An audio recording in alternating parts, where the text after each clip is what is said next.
Sister ರಾಣಿ Maria ಅವರನ್ನು ಸಮಾಂದರ್ ಸಿಂಗ್ ಎಂಬ ಹಂತಕ ಚಾಕುವಿನಿಂದ ಇರಿದು ಸಾಯಿಸಿದಾಗ ಸಿಸ್ಟರ್ ರಾಣಿ ಮರಿಯಾ ಅವರ ತಾಯಿ ಮತ್ತು ಸಹೋದರಿ ಸೆರೆಮನೆಗೆ ಹೋಗಿ ಸಮಾಂದರ್ ಸಿಂಗಿಗೆ ರಾಖಿಯನ್ನು ಕಟ್ಟುತ್ತಾರೆ, ಸಂಧಾನ ಮಾಡುತ್ತಾರೆ.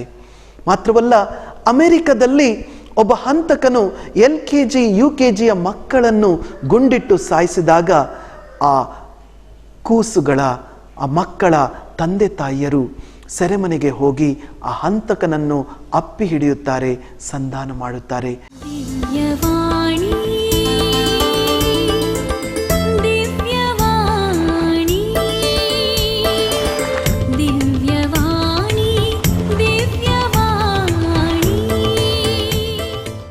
ಆತ್ಮೀಯರೇ, ದಿವ್ಯವಾಣಿ ಕಾರ್ಯಕ್ರಮಕ್ಕೆ ತಮ್ಮೆಲ್ಲರಿಗೂ ಹಾರ್ದಿಕ ಸುಸ್ವಾಗತ. ಇಂದಿನ ದೇವರ ವಾಕ್ಯವನ್ನು ನಾವೆಲ್ಲರೂ ಆಲಿಸೋಣ. ಸಂತ ಪೌಲರು ರೋಮನರಿಗೆ ಬರೆದ ಪತ್ರದಿಂದ ವಾಚನ, ಅಧ್ಯಾಯ 5, ವಾಕ್ಯಗಳು 6-10. ನಾವು ಪಾಪದಿಂದ ದುರ್ಬಲರಾಗಿದ್ದಾಗಲೇ ನಿಯಮಿತ ಕಾಲದಲ್ಲಿ ಕ್ರಿಸ್ತ ಯೇಸು ಪಾಪಿಗಳಿಗೋಸ್ಕರ ಪ್ರಾಣತ್ಯಾಗ ಮಾಡಿದರು. ನೀತಿವಂತನಿಗಾಗಿ ಒಬ್ಬನು ತನ್ನ ಪ್ರಾಣ ಕೊಡುವುದು ವಿರಳ. ಸತ್ಪುರುಷನಿಗಾಗಿ ಒಬ್ಬನು ತನ್ನ ಪ್ರಾಣವನ್ನು ಕೊಟ್ಟರೂ ಕೊಟ್ಟಾನು. ಆದರೆ ನಾವಿನ್ನೂ ಪಾಪಿಗಳಾಗಿರುವಾಗಲೇ ಕ್ರಿಸ್ತ ಯೇಸು ನಮಗೋಸ್ಕರ ಪ್ರಾಣತ್ಯಾಗ ಮಾಡಿದರು. ಇದರಿಂದ ನಮ್ಮ ಮೇಲೆ ದೇವರಿಗಿರುವ ಪ್ರೀತಿ ಎಷ್ಟೆಂದು ವ್ಯಕ್ತವಾಗುತ್ತದೆ. ಕ್ರಿಸ್ತ ಯೇಸುವಿನ ರಕ್ತಧಾರೆಯಿಂದ ನಾವೀಗ ದೇವರೊಡನೆ ಸತ್ಸಂಬಂಧದಲ್ಲಿದ್ದೇವೆ. ಹೀಗಿರಲಾಗಿ ಬರಲಿರುವ ದೈವ ಕೋಪಾಗ್ನೆಯಿಂದ ಯೇಸು ಕ್ರಿಸ್ತರ ಮುಖಾಂತರವೇ ಪಾರಾಗುತ್ತೇವೆ ಎಂಬುದು ಮತ್ತಷ್ಟು ನಿಶ್ಚಯವಲ್ಲವೇ? ನಾವು ದೇವರಿಗೆ ಶತ್ರುಗಳಾಗಿದ್ದರೂ ಅವರು ತಮ್ಮ ಮಗನ ಮರಣದ ಮೂಲಕ ನಮ್ಮನ್ನು ತಮ್ಮೊಡನೆ ಸಂಧಾನಗೊಳಿಸಿ ಮಿತ್ರರನ್ನಾಗಿ ಮಾಡಿಕೊಂಡರು. ನಾವೀಗ ದೇವರ ಮಿತ್ರರಾಗಿರುವುದರಿಂದ ಕ್ರಿಸ್ತ ಯೇಸುವಿನ ಜೀವದ ಮೂಲಕ ಉದ್ಧಾರ ಹೊಂದುತ್ತೇವೆ ಎಂಬುದು ಮತ್ತಷ್ಟು ಖಚಿತವಲ್ಲವೇ? ಪ್ರಭುವಿನ ವಾಕ್ಯ. ದೇವರಿಗೆ ಕೃತಜ್ಞತೆ ಸಲ್ಲಲಿ. ಆತ್ಮೀಯ ಸಹೋದರ ಸಹೋದರಿಯರೇ, ನಿಮ್ಮೆಲ್ಲರಿಗೂ ಇಂದಿನ ಈ ಧ್ಯಾನಕ್ಕೆ ಸ್ವಾಗತ. ಇಂದು ನಾವು ಧ್ಯಾನಿಸುವ ವಿಷಯ ಸಂಧಾನದಿಂದ ಸಮಾಧಾನ. ಸಂಧಾನದಿಂದ ಸಮಾಧಾನ. ಕೆಲವು ತಿಂಗಳುಗಳ ಹಿಂದೆ ನಡೆದ ಘಟನೆ ಇದು. ನಮ್ಮ ವಿಶ್ವಗುರುಗಳಾದ ಪೋಪ್ ಫ್ರಾನ್ಸಿಸ್ ಅವರ ಒಂದು ಹೆಜ್ಜೆ ಇಡೀ ವಿಶ್ವಕ್ಕೆ ಆಶ್ಚರ್ಯವನ್ನು ತಂದಿತು. ಸುಡಾನ್ ದೇಶದ ಅಧ್ಯಕ್ಷರಾದ ಹಾಗೂ ಉಪಾಧ್ಯಕ್ಷರಾದ ಇಬ್ಬರ ನಡುವಿನ ದ್ವೇಷ ಆ ರಾಷ್ಟ್ರದಲ್ಲಿ ಲಕ್ಷಾಂತರ ಜನರ ಸಾವಿಗೆ ಕಾರಣವಾಯಿತು. ಇಂಥ ಸಂದರ್ಭದಲ್ಲಿ ಪೋಪ್ ಫ್ರಾನ್ಸಿಸ್ ಅವರು ರಾಷ್ಟ್ರಪತಿ ಕೀರ್ ಅವರನ್ನು ಹಾಗೂ ಉಪರಾಷ್ಟ್ರಪತಿ ಮಾಚಾರ್ ಅವರನ್ನು ವ್ಯಾಟಿಕನ್ ನಗರಕ್ಕೆ ಆಹ್ವಾನಿಸುತ್ತಾರೆ. ಅವರಿಬ್ಬರಿಗೂ ಸಂಧಾನದ ಸಂದೇಶವನ್ನು ನೀಡುತ್ತಾರೆ. ಮಾತ್ರವಲ್ಲ, ಜಗದ್ಗುರುಗಳು ಅವರಿಬ್ಬರ ಪಾದಕ್ಕೆರಗಿ ಅವರಿಬ್ಬರ ಪಾದಗಳಿಗೆ ಮುತ್ತನ್ನು ನೀಡುತ್ತಾರೆ. ತದನಂತರ ಜಗದ್ಗುರುಗಳು ಅವರಿಬ್ಬರಿಗೂ ಹೇಳುವ ಹಿತನುಡಿಗಳು, I ask you as a brother, stay in peace. ಸಹೋದರರೇ, ಶಾಂತಿಯಿಂದ ಬಾಳಿರಿ. ಮಾನವ ಜೀವನದಲ್ಲಿ ದ್ವೇಷ, ಮನಸ್ತಾಪ, ವೈಷಮ್ಯ ಇವೆಲ್ಲವೂ ಸಹಜ. ಆದರೆ ಅದೆಲ್ಲವನ್ನು ಮೀರಿ ನೀವು ಶಾಂತಿಯಿಂದ ಬಾಳಿರಿ. ಒಂದು ವೇಳೆ ನಿಮ್ಮಿಬ್ಬರಲ್ಲಿ ಮನಸ್ತಾಪ ಇದ್ದರೂ ಕೂಡ ನೀವು ನಿಮ್ಮೊಳಗೆ ಅದನ್ನು ಬಗೆಹರಿಸಿರಿ. ಆದರೆ ಸಾರ್ವಜನಿಕವಾಗಿ ನೀವು ಬರುವಾಗ ಪರಸ್ಪರ ಸಹೋದರರಂತೆ ಜೀವಿಸಿರಿ. ಆತ್ಮೀಯರೇ, ನಮ್ಮ ಜಗದ್ಗುರುಗಳ ಈ ಒಂದು ಹೆಜ್ಜೆ ಇಬ್ಬರು ನಾಯಕರ ಮನಸ್ಸನ್ನು ಕರಗಿಸಿತು. ಅದೇ ದಿನ ಅವರು ಪರಸ್ಪರ ಸಂಧಾನವಾದರು. ತಮ್ಮ ದ್ವೇಷವನ್ನು, ವೈಷಮ್ಯವನ್ನು ಮರೆತು ಬಿಟ್ಟರು. ಆ ಸುಡಾನ್ ದೇಶದಲ್ಲಿ ಕಳೆದ ವರ್ಷಗಳಲ್ಲಿ 4 ಲಕ್ಷ ಜನರು ದ್ವೇಷದ ದಳ್ಳುರಿಯಲ್ಲಿ ಹತರಾದರು. ಇಂದು ಸುಡಾನ್ ದೇಶದಲ್ಲಿ ಶಾಂತಿಯ ಪ್ರಕ್ರಿಯೆ ಪ್ರಾರಂಭವಾಗಿದೆ, ಸಂಧಾನದ ಪ್ರಕ್ರಿಯೆ ಪ್ರಾರಂಭವಾಗಿದೆ. ಆತ್ಮೀಯರೇ, ಸಂಧಾನದಿಂದ ಸಮಾಧಾನ ಎಂಬ ವಿಷಯವನ್ನು ಈ ದಿನ ನಾವು ಧ್ಯಾನಿಸುತ್ತಿದ್ದೇವೆ. ಕಳೆದ ಕೆಲವೇ ವರ್ಷಗಳಲ್ಲಿ ನಡೆದ 3 ಘಟನೆಗಳು ನಮ್ಮ ಕಣ್ಣ ಮುಂದೆ ಇವೆ. ಮೊದಲನೇದಾಗಿ ಒರಿಸ್ಸಾದಲ್ಲಿ ದಾರಾ ಸಿಂಗ್ ಎಂಬ ಹಂತಕ ಗ್ರಾಮ್ ಸ್ಟೈನ್ಸ್ ಮತ್ತು ಆತನ 2 ಪುತ್ರರನ್ನು ಜೀಪಿನಲ್ಲಿ ಸುಟ್ಟು ಬಿಟ್ಟಾಗ ಗ್ರಾಮ್ ಸ್ಟೈನ್ಸಿನ ಪತ್ನಿ ಗ್ಲಾಡಿಸ್ ಸ್ಟೈನ್ಸ್ ಅವರು ತಮ್ಮ ಮನಸ್ಸಿನಲ್ಲಿ ದ್ವೇಷವನ್ನು ಇಟ್ಟುಕೊಳ್ಳಲಿಲ್ಲ.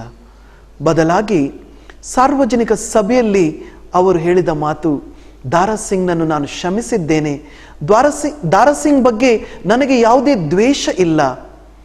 ಮಾತ್ರವಲ್ಲ, ಗ್ಲಾಡಿಸ್ ಸ್ಟೇನ್ ಅವರು ಕೆಲವು ದಿನಗಳ ನಂತರ ದಾರಾ ಸಿಂಗ್ನನ್ನು ಭೇಟಿಯಾದರು, ಸಂಪೂರ್ಣವಾಗಿ ಕ್ಷಮಿಸಿದರು. ಇದು ಒಂದು ಘಟನೆಯಾದರೆ, ಮತ್ತೊಂದು ಘಟನೆ ನಮ್ಮ ಕಣ್ಣ ಮುಂದಿದೆ. ಸಿಸ್ಟರ್ ರಾಣಿ ಮರಿಯಾ ಅವರನ್ನು ಸಮಾಂದರ್ ಸಿಂಗ್ ಎಂಬ ಹಂತಕ ಚಾಕುವಿನಿಂದ ಇರಿದು ಸಾಯಿಸಿದಾಗ ಸಿಸ್ಟರ್ ರಾಣಿ ಮರಿಯಾ ಅವರ ತಾಯಿ ಮತ್ತು ಸಹೋದರಿ ಸೆರೆಮನೆಗೆ ಹೋಗಿ ಸಮಾಂದರ್ ಸಿಂಗಿಗೆ ರಾಖಿಯನ್ನು ಕಟ್ಟುತ್ತಾರೆ, ಸಂಧಾನ ಮಾಡುತ್ತಾರೆ. ಮಾತ್ರವಲ್ಲ, ಅಮೆರಿಕದಲ್ಲಿ ಒಬ್ಬ ಹಂತಕನು LKG UKG ಮಕ್ಕಳನ್ನು ಗುಂಡಿಟ್ಟು ಸಾಯಿಸಿದಾಗ ಆ ಕೂಸುಗಳ, ಆ ಮಕ್ಕಳ ತಂದೆ ತಾಯಿಯರು ಸೆರೆಮನೆಗೆ ಹೋಗಿ ಆ ಹಂತಕನನ್ನು ಅಪ್ಪಿ ಹಿಡಿಯುತ್ತಾರೆ, ಸಂಧಾನ ಮಾಡುತ್ತಾರೆ. ಪ್ರಿಯರೇ, ಈ 3 ಘಟನೆಗಳು ನಮಗೆ ನೀಡುವ ಸಂದೇಶ ಒಂದೇ: ಸಂಧಾನದಿಂದ ಸಮಾಧಾನ.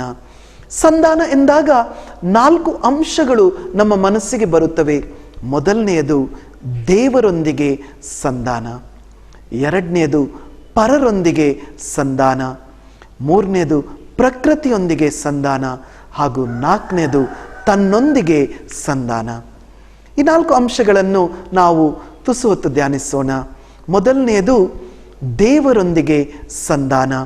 ಪ್ರಿಯರೇ, ಸಂತ ಪೌಲರು ಕೊರಿಂಥಿಯರಿಗೆ ಬರೆದ ಪತ್ರದಲ್ಲಿ ನಾವು ಓದುತ್ತೇವೆ, ದೇವರು ಕ್ರಿಸ್ತ ಯೇಸುವಿನ ಮುಖಾಂತರ ನಮ್ಮನ್ನು ತಮ್ಮೊಡನೆ ಸಂಧಾನಪಡಿಸಿಕೊಂಡಿದ್ದಾರೆ. ಹೌದು ಪ್ರಿಯರೇ, ಖಂಡಿತವಾಗಿ ನಾವು ಸತ್ಪುರುಷರಲ್ಲ, ನಾವೇನು ಸಂಭಾವಿತರಲ್ಲ. ಆದರೂ ಕೂಡ ದೇವರು ತಮ್ಮ ದಯೆಯಿಂದ ನಮ್ಮೆಲ್ಲರನ್ನು ತಮ್ಮೊಂದಿಗೆ ಸಂಧಾನಪಡಿಸಿಕೊಂಡಿದ್ದಾರೆ. ಆದುದರಿಂದ ನಾವು ಸದಾ ದೇವರೊಂದಿಗೆ ಸತ್ಸಂಬಂಧದಲ್ಲಿ ಬಾಳಬೇಕು ಎಂದು ದೇವರ ಚಿತ್ತವಾಗಿದೆ. ಎರಡನೆಯದಾಗಿ ಪರರೊಂದಿಗೆ ಸಂಧಾನ. ಪ್ರಭು ಯೇಸು ಮತ್ತಾಯನ ಶುಭ ಸಂದೇಶ ಅಧ್ಯಾಯ 5ರಲ್ಲಿ ಹೀಗೆನ್ನುತ್ತಾರೆ, ಬಲಿಪೀಠದ ಮುಂದೆ ದೇವರಿಗೆ ಕಾಣಿಕೆಯನ್ನು ಅರ್ಪಿಸಲಿರುವಾಗ ನಿನ್ನ ಸೋದರನಿಗೆ ನಿನ್ನ ಮೇಲೆ ಏನೋ ಮನಸ್ತಾಪವಿದೆ ಎಂಬುದು ನಿನ್ನ ನೆನಪಿಗೆ ಬಂದರೆ ನಿನ್ನ ಕಾಣಿಕೆಯನ್ನು ಆ ಬಲಿಪೀಠದ ಮುಂದೆ ಇಟ್ಟುಬಿಡು. ಮೊದಲು ಹೋಗಿ ನಿನ್ನ ಸೋದರನೊಡನೆ ಸಮಾಧಾನ ಮಾಡಿಕೋ. ಪ್ರಿಯರೇ, ನಮಗೆ ಯಾರ ಮೇಲೆಯೂ ದ್ವೇಷ ಇರಲಿಕ್ಕಿಲ್ಲ. ಆದರೆ ಯಾರಿಗೋ ನಮ್ಮ ಮೇಲೆ ದ್ವೇಷ ಇದೆ ಎಂದು ತಿಳಿದ ತಕ್ಷಣ ಸ್ವತಃ ನಾವೇ ಹೋಗಿ ಅವರೊಂದಿಗೆ ಸಂಧಾನ ಮಾಡಬೇಕು ಎಂದು ಪ್ರಭು ಯೇಸು ನಮಗೆ ಕಲಿಸಿದ್ದಾರೆ. ಪ್ರಿಯರೇ, ಎಲ್ಲಿಯವರೆಗೆ ನಮ್ಮ ಮನಸ್ಸಿನಲ್ಲಿ ದ್ವೇಷ ಇದೆ, ಮನಸ್ತಾಪ ಇದೆ, ಹಗೆತನ ಇದೆ, ವೈಷಮ್ಯವಿದೆ, ಅಲ್ಲಿಯವರೆಗೆ ನಮ್ಮ ಮನಸ್ಸಿನಲ್ಲಿ ಸಮಾಧಾನ ಇರಲು ಸಾಧ್ಯವಿಲ್ಲ. ಆದುದರಿಂದ ಮೊದಲು ಹೋಗಿ ಸಂಧಾನ ಮಾಡಿಕೋ ಎಂದು ಪ್ರಭು ಯೇಸು ನಮಗೆ ಕಲಿಸುತ್ತಾರೆ. ಮೂರನೆಯದಾಗಿ ಪ್ರಕೃತಿಯೊಂದಿಗೆ ಸಂಧಾನ. ಪ್ರಿಯರೇ, ಪ್ರಕೃತಿ ದೇವರ ಕೈಕೃತಿ. ದೇವರು ನಮಗೆ ಈ ಪ್ರಕೃತಿಯನ್ನು ನೀಡಿದ್ದಾರೆ ಅದರ ಮೇಲೆ ದಬ್ಬಾಳಿಕೆ ಮಾಡಲು ಅಲ್ಲ, ಬದಲಾಗಿ ಪ್ರಕೃತಿಯನ್ನು ನಾವು ದೇವರ ಮಹಿಮೆಗಾಗಿ ಬಳಸಬೇಕು. ಆದುದರಿಂದ ಪ್ರಕೃತಿಯೊಂದಿಗೆ ಸಂಧಾನ, ಎಲ್ಲ ರೀತಿಯ ದಬ್ಬಾಳಿಕೆಯನ್ನು ತೊರೆದು ಪ್ರಕೃತಿಯೊಂದಿಗೆ ಸಂಧಾನದಲ್ಲಿ ನಾವು ಜೀವಿಸಬೇಕು. ಹಾಗೂ ಕೊನೆಯದಾಗಿ ನಮ್ಮೊಂದಿಗೆ ಸಂಧಾನ. ಆತ್ಮೀಯರೇ, ಇದು ಕೂಡ ಬಹಳ ಮುಖ್ಯವಾದ ಅಂಶ. ನಾವು ನಮ್ಮನ್ನೇ ದ್ವೇಷಿಸಿದರೆ, ನಮ್ಮನ್ನೇ ಕ್ಷಮಿಸದೆ ನಮ್ಮನ್ನೇ ದ್ವೇಷಿಸಿದರೆ ಖಂಡಿತವಾಗಿ ನಮ್ಮಲ್ಲಿ ಸಮಾಧಾನ ಇರಲು ಸಾಧ್ಯವಿಲ್ಲ. ಆದುದರಿಂದ ನಾವು ನಮ್ಮನ್ನೇ ಸ್ವೀಕರಿಸಿ, ನಾವು ದೇವರ ಒಂದು ಸೃಷ್ಟಿ ಎನ್ನುವ ವಿಷಯವನ್ನು ಅರಿತುಕೊಂಡು ನಮ್ಮನ್ನೇ ಸ್ವೀಕರಿಸಿ ನಮ್ಮನ್ನೇ ಕ್ಷಮಿಸಿ ಬಾಳಿದಾಗ ನಿಜವಾಗಿ ಸಮಾಧಾನ ನಮ್ಮಲ್ಲಿ ನೆಲೆಸುತ್ತದೆ. ಆತ್ಮೀಯ ಸಹೋದರ ಸಹೋದರರೇ, 1964ರಲ್ಲಿ ಬಿಳಿಯರು ಬ್ರಿಟಿಷರು ನೆಲ್ಸನ್ ಮಂಡೇಲನನ್ನು ಬಂಧಿಸಿ ಸೆರೆಮನೆಗೆ ತಳ್ಳಿದರು. ಸುಮಾರು 26 ವರ್ಷ ಸುದೀರ್ಘ ಸಮಯ ನೆಲ್ಸನ್ ಮಂಡೇಲ ಸೆರೆಮನೆಯಲ್ಲಿದ್ದರು. ಆ ಸೆರೆಮನೆಯಲ್ಲಿದ್ದಾಗ ಕೆಲವು ಘಟನೆಗಳು ನಡೆದವು. ಮೊಟ್ಟ ಮೊದಲನೇದಾಗಿ ಅವರ ಪ್ರೀತಿಯ ತಾಯಿ ನಿಧನರಾದರು. ಆದರೆ ತಾಯಿಯ ಅಂತ್ಯ ಸಂಸ್ಕಾರಕ್ಕೂ ಹೋಗಲು ಕೂಡ ಆ ಬಿಳಿಯರು ಅವಕಾಶ ನೀಡಲಿಲ್ಲ. ಮಾತ್ರವಲ್ಲ, ಅವರ ಸಹೋದರ ದೈವಾಧೀನರಾದರು. ಆ ಅಂತಿಮ ಸಂಸ್ಕಾರಕ್ಕೂ ಹೋಗಲು ಬಿಳಿಯರು ಅವಕಾಶ ನೀಡಲಿಲ್ಲ. 29 ವರ್ಷಗಳ ಕಾಲ ಸೆರೆಮನೆಯಲ್ಲಿದ್ದು ತದನಂತರ ಬಿಡುಗಡೆ ಹೊಂದಿದಾಗ ನೆಲ್ಸನ್ ಮಂಡೇಲರವರು ಹೇಳಿದ ಮಾತುಗಳು, "As I stand before the door to my freedom, I realize that if I do not leave my pain and bitterness behind me, I will still be in prison." ಈಗ ನಾನು ಸೆರೆಮನೆಯಿಂದ ಬಿಡುಗಡೆ ಆಗಿ ಹೊರಗೆ ಬರಬಹುದು, ಆದರೆ ನನ್ನ ದ್ವೇಷವನ್ನು, ನನ್ನ ಮನಸ್ತಾಪವನ್ನು ನಾನು ಇಲ್ಲೇ ಬಿಡದಿದ್ದರೆ ಖಂಡಿತವಾಗಿ ನನಗೆ ನಿಜವಾದ ಬಿಡುಗಡೆ ಇಲ್ಲ. ಆತ್ಮೀಯರೇ, ಎಂತಹ ಅದ್ಭುತವಾದ ಮಾತುಗಳು. ನೆಲ್ಸನ್ ಮಂಡೇಲ ಅವರು ಸೆರೆಮನೆಯ ಹೊಸ್ತಿಲಲ್ಲೇ ದ್ವೇಷ, ಮನಸ್ತಾಪ ಎಲ್ಲವನ್ನು ಬಿಟ್ಟು ಬಿಟ್ಟರು. ಅದರಿಂದ ಅವರಿಗೆ ನಿಜವಾಗಿಯೂ ಬಿಡುಗಡೆಯಾಯಿತು. ಆತ್ಮೀಯರೇ, ಇಂದಿನ ಪ್ರಪಂಚಕ್ಕೆ ಸಂಧಾನದ ಅವಶ್ಯಕತೆ ಹೆಚ್ಚಾಗಿದೆ. ಏಕೆಂದರೆ ಈ ಪ್ರಪಂಚ ಇಂದು ದ್ವೇಷದ ಹಾದಿಯಲ್ಲಿ ಸಾಗುತ್ತಾ ಇದೆ. ಆದರೆ ದ್ವೇಷದಿಂದ, ಮನಸ್ತಾಪದಿಂದ ಮನುಷ್ಯನು ಸಮಾಧಾನದಿಂದ ಇರಲು ಸಾಧ್ಯವಿಲ್ಲ.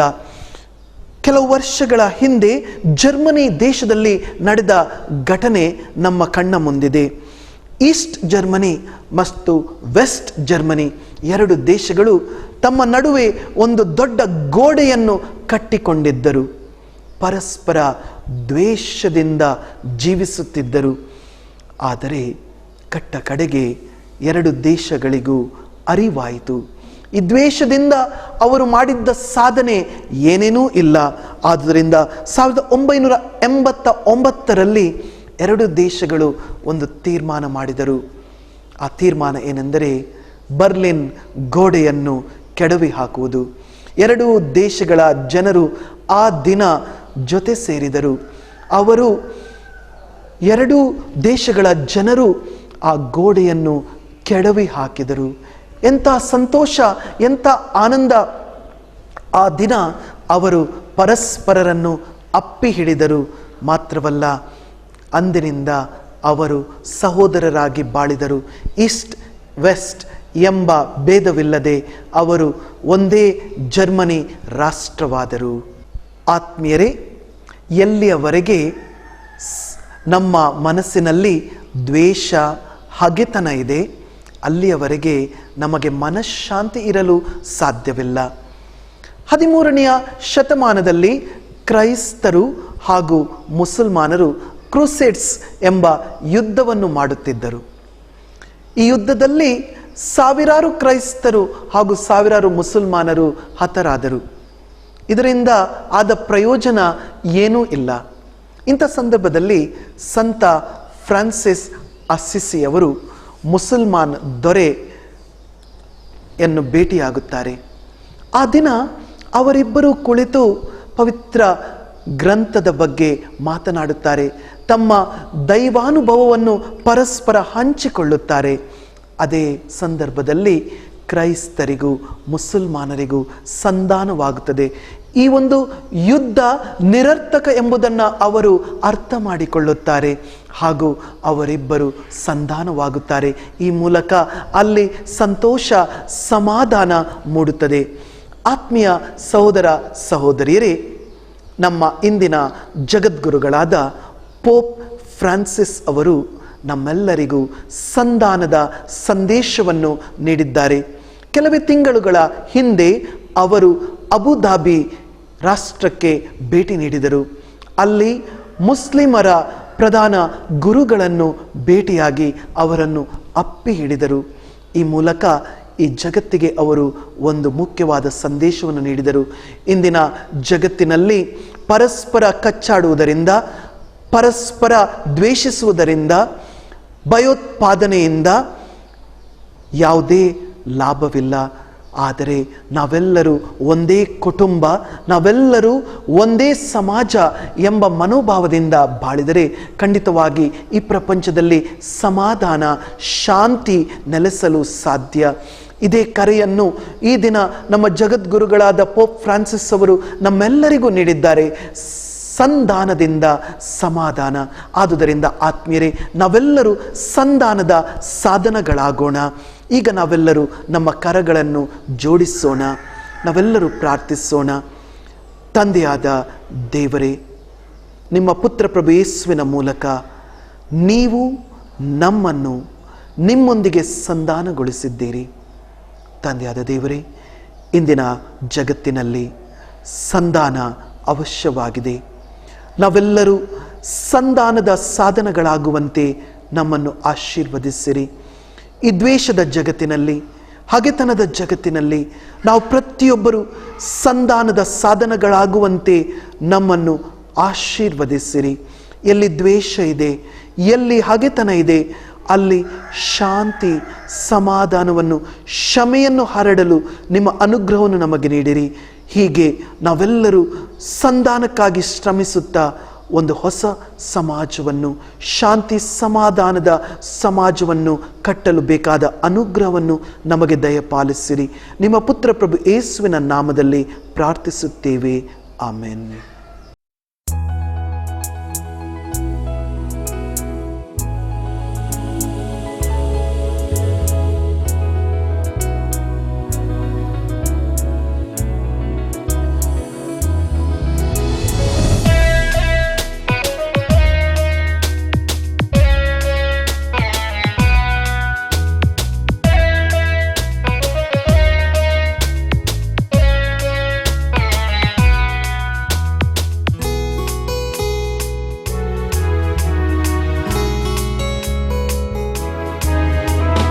ದೇವರ ಸ್ತುತಿ ಮಾಡುವ, ಹಲ್ಲೆಲೂಯ ಹಾಡುವ. ದೇವರ ಸ್ತುತಿ ಮಾಡುವ, ಹಲ್ಲೆಲೂಯ ಹಾಡುವ. ಮಹಿಮಾತ್ಮಗೆ ಸ್ತೋತ್ರ ಮಾಡುವ, ಮಹಿಮಾತ್ಮಗೆ ಸ್ತೋತ್ರ ಮಾಡುವ. ಜಯಘೋಷ ಗೀತೆಯ ಮೊಳಗುವ, ಜಯಘೋಷ ಗೀತೆಯ ಮೊಳಗುವ. ಹಲ್ಲೆಲೂಯ ಸ್ತೋತ್ರವು, ಹಲ್ಲೆಲೂಯ ಆನಂದವು, ಹಲ್ಲೆಲೂಯ ಜೈಕಾರವು. ದೇವಾದಿ ದೇವರಿಗೆ, ನಮ್ಮ ರಾಜಾಧಿರಾಜನಿಗೆ. ದೇವಾದಿ ದೇವರಿಗೆ, ನಮ್ಮ ರಾಜಾಧಿರಾಜನಿಗೆ.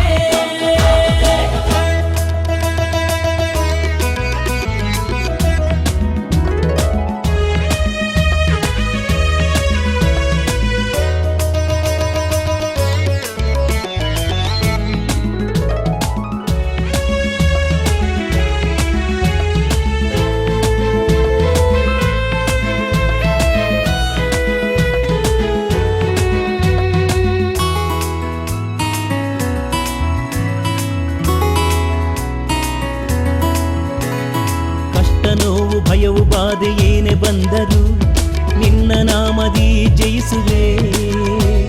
ಸತ್ಯ ಸಹನೆ ತ್ಯಾಗ ಸೇವೆ ಎಲ್ಲೇ ಇದ್ದರು ನಿನ್ನ ನಾಮದಿ ಸಾರುವೆ. ಈಶನೇ ಸರ್ವೇಶನೇ ಕೃಪಾಳು ತಂದೆಯೇ, ದಯ ತೋರಿಸು ಪರಿಪಾಲಿಸು ನಮ್ಮನ್ನು ಮುನ್ನಡೆಸು ದೇವ, ನಮ್ಮನ್ನು ಮುನ್ನಡೆಸು. ದೇವರ ಸ್ತುತಿ ಮಾಡುವ, ಹಲ್ಲೆಲೂಯ ಹಾಡುವ. ದೇವರ ಸ್ತುತಿ ಮಾಡುವ, ಹಲ್ಲೆಲೂಯ ಹಾಡುವ.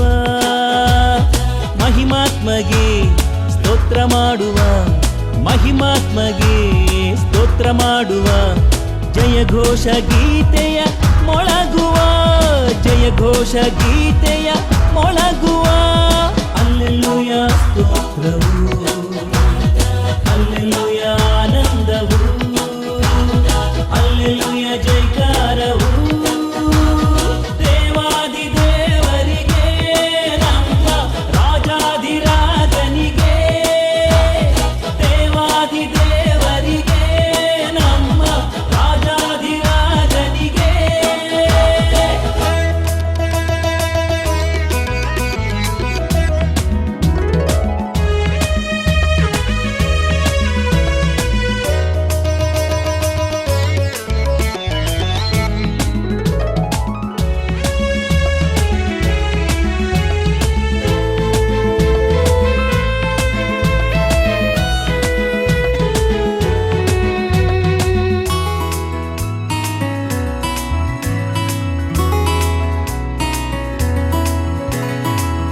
ದುಗುಡ ಮೋಹ ಮೌಢ್ಯ ಎಷ್ಟೇ ಕಾಡಲು ನಿನ್ನ ಕೃಪೆಯನ್ನು ಅರಸುವೆ. ಪ್ರೀತಿ ಕರುಣೆ ಸೌಖ್ಯ ಶಾಂತಿ ಕೊರತೆ ಇದ್ದರೆ ನಿನ್ನ ದಯೆಯನ್ನು ಬೇಡುವೆ. ದೇವನೇ ದಯಾಳುವೆ ಕರುಣಾಳು ತಂದೆಯೇ, ಭಯ ನೀಗಿಸು ಬಲ ತುಂಬಿಸು, ಸತ್ಯದೆಡೆ ಮುನ್ನಡೆಸು ದೇವ, ಸತ್ಯದೆಡೆ ಮುನ್ನಡೆಸು. ದೇವರ ಸ್ತುತಿ ಮಾಡುವ, ಹಲ್ಲೆಲೂಯ ಹಾಡುವ. ದೇವರ ಸ್ತುತಿ ಮಾಡುವ, ಹಲ್ಲೆಲೂಯ ಹಾಡುವ. ಮಹಿಮಾತ್ಮಗೆ ಸ್ತೋತ್ರ ಮಾಡುವ, ಮಹಿಮಾತ್ಮಗೆ ಸ್ತೋತ್ರ ಮಾಡುವ. ಜಯ ಘೋಷ ಗೀತೆಯ ಮೊಳಗುವ, ಜಯ ಘೋಷ ಗೀತೆಯ ಮೊಳಗುವ. ಹಲ್ಲೆಲೂಯ ಸ್ತೋತ್ರವು, ಹಲ್ಲೆಲೂಯ ಆನಂದವು,